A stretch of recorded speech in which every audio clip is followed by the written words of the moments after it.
Hey, what's up, everybody? True Boxing here. Thank you for coming back to Get Hit with the Truth. Today we're doing the What's Next on Batyr Ahkmedov. Ahkmedov came up short, lost for the second time in his career, and by another close, you can call it controversial if you want, but very close, split decision loss to Alberto Puello as they fought on Saturday, August 20th on Showtime for the vacant WBA title. I picked Ahkmedov to win. It was very close. I felt like he had the effective aggressiveness and he kept walking through whatever Puello was throwing, but Puello did land some good shots. It was a very good, very close fight in my opinion, and I think either way I'm fine with. But I was a little disappointed that one judge had it such a blowout for Puello, but at the end of the day, it was a split decision. It really could have went either way, and Ahkmedov comes up short. So now the big question is, what's next for Batyr Ahkmedov coming off of this loss? Well, the one good thing is that he barely lost, so that means he's not going to be out of options. He's also with the PBC, and right now the PBC is getting a lot better at 140. There's Gary Antoine Russell, there's Sergey Lipinets now, who's returned to the division. There's Puello, there's Sujiro Matias, who's fighting Jeremiah Ponce next for the vacant IBF title. So opportunities are going to be there, but Ahkmedov sadly is going to have to climb back up. But I think because he fought such a good fight, I think the WBA would probably put him right into a final eliminator. Puello has to go and fight Ismael Barroso next in a mandatory fight. After that, I don't think they would order him to fight Ahkmedov right away if Ahkmedov was the mandatory. But, they might. You never know. But Ahkmedov, in my opinion, just needs to get back on that horse and roll. So we're going to run through the top 10 real quick, see what possibly could be options, and go from there. Number 1, Josh Taylor, the undefeated WBO champion. Not a chance. Taylor's too big of a name. He's also at top rank. I think he's got 2 more fights at 140, then he's moving up to 147. Then you got Teofimo Lopez. No, PBC is Ahkmedov and Lopez is with top rank. Wouldn't make sense for Lopez, so not seeing it. Then you got Jose Ramirez. Not seeing this one. He's a top rank fighter as well, and he's already in line to fight the winner of Zepeda and Prograis as they fight for the vacant WBC title later this year. Then you got Zepeda. He's fighting Prograis next later this year, and then if he wins, he fights the winner, or he fights Jose Ramirez in a rematch. If he loses, he's still a top ranked guy, and Ahkmedov is with the PBC, so not seeing it. Prograis.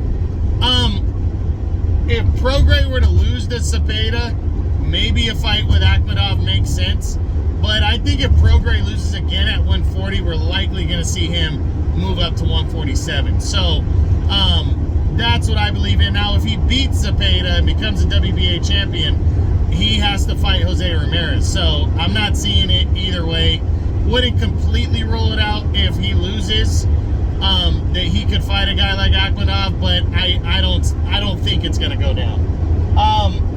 Then you got Jack Catterall. Win or lose against Josh Taylor in November, I don't think Catterall and Ahkmedov happens.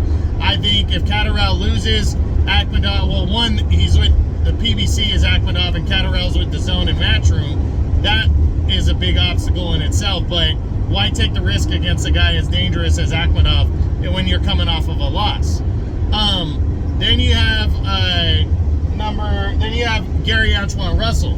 This one could make sense depending on who Russell wants to fight next. Because Puello is tied up with the WBA title. That's locked in. He's tied up with Ismael Barroso next. Then you got Ponce and Matias have to come to terms. Are probably going to fight before the end of the year for the vacant IBF belt. Then you got Russell looking at either Lipinets or, in my opinion, Ahkmedov. So I think those are going to be the top 2 choices for Gary-Antoine Russell next to test himself as he tries to move in line for a title shot. So I think an Ahkmedov fight is possible, but it was a tough fight for him. When is he going to be available to come back? Russell might want to come back prior to when Ahkmedov would be ready to come back. So just got to wait and see how much wear and tear this fight put on him. Russell just fought, I believe, at the end of July. He might be willing to come back in like December, but I don't know if he wants to take off, over 5 months to wait for an Ahkmedov fight. But hey, he might as well, because I don't think any of those champions are going to be able to fight until the middle of next year for him. So maybe, but we have to wait and see. Victor Postol could be a possibility, but 2 European fighters going at it next. I'm not seeing these 2 guys locking it up for some reason.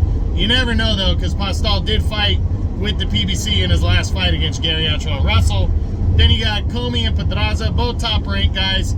I don't think that's possible. And then the other guys the other guy is a rematch with Alberto Puello. It's not going to happen next. Puello has to fight Barroso.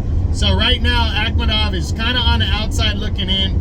He could get an opportunity, though, against Gary-Antoine Russell. He could get an opportunity with Sergey Lipinets. It just depends on what these guys want to do, what the PBC decides. But I think Ahkmedov still is right there. And even if he comes back and takes a tune-up guy next, or just tries to move up the WBA ladder again, he's right back in the mix, in the thick of things. So we'll see what happens. But that's the what's next on Batyr Ahkmedov, following his tough 12-round split decision loss to Alberto Puello as they fought for the vacant WBA title on August 20th on Showtime. Hope you guys enjoyed the video. If you did, smash the like button, leave a comment, subscribe to the channel. I appreciate any and all support. This is True Boxing. You've been hit with the truth.